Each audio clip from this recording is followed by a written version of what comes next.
Trimble, and we want to do a little bit more remote training here. The subject today is don't make a policy based on a person. This sounds like it may be a unique problem, but we all face times when we face a circumstance or a situation in our ministry or whatever, and we want to fix it.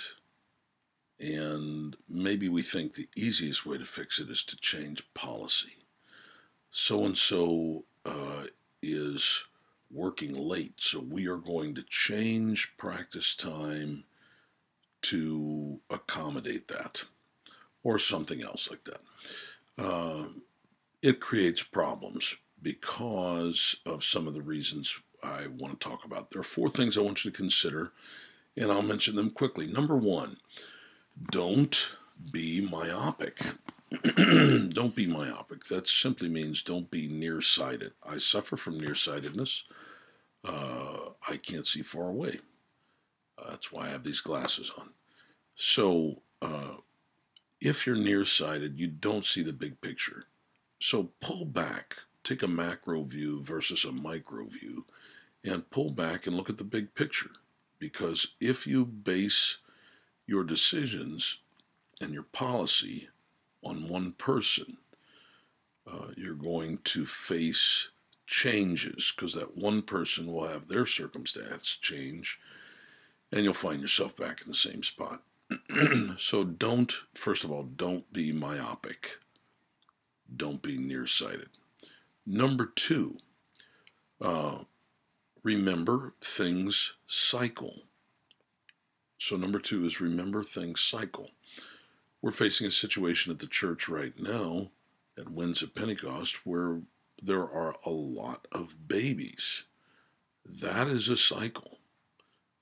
There have been times in the 11 years I've pastored here where we've had many, many people in the junior high group, or we've had many people in the young adult high school group.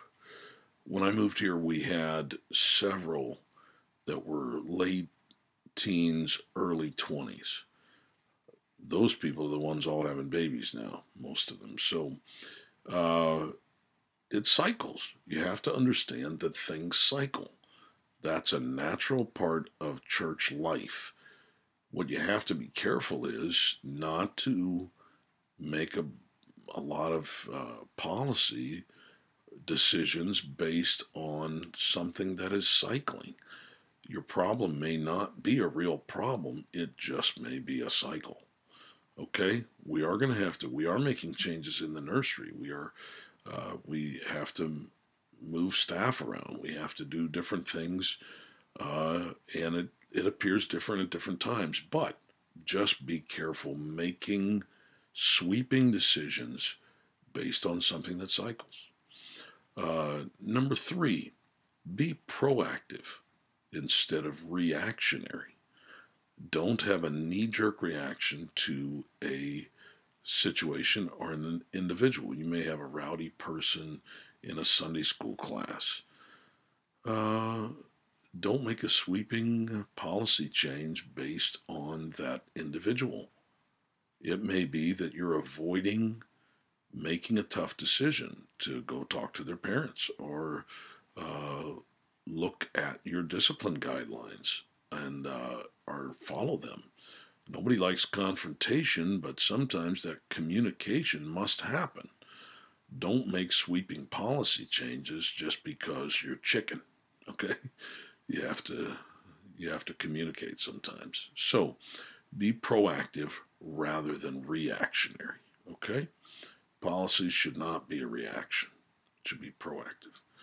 Number four, finally, fast forward. Fast forward. See what that decision is going to look like in 5 years. That's good advice for a lot of things. So fast forward. See what the decision that you make or the policy change that you're making will look like in the new building. See what it looks like with twice as many people involved. See what it looks like in the future. So if you can do that, these four things don't be nearsighted. Uh, remember the things cycle.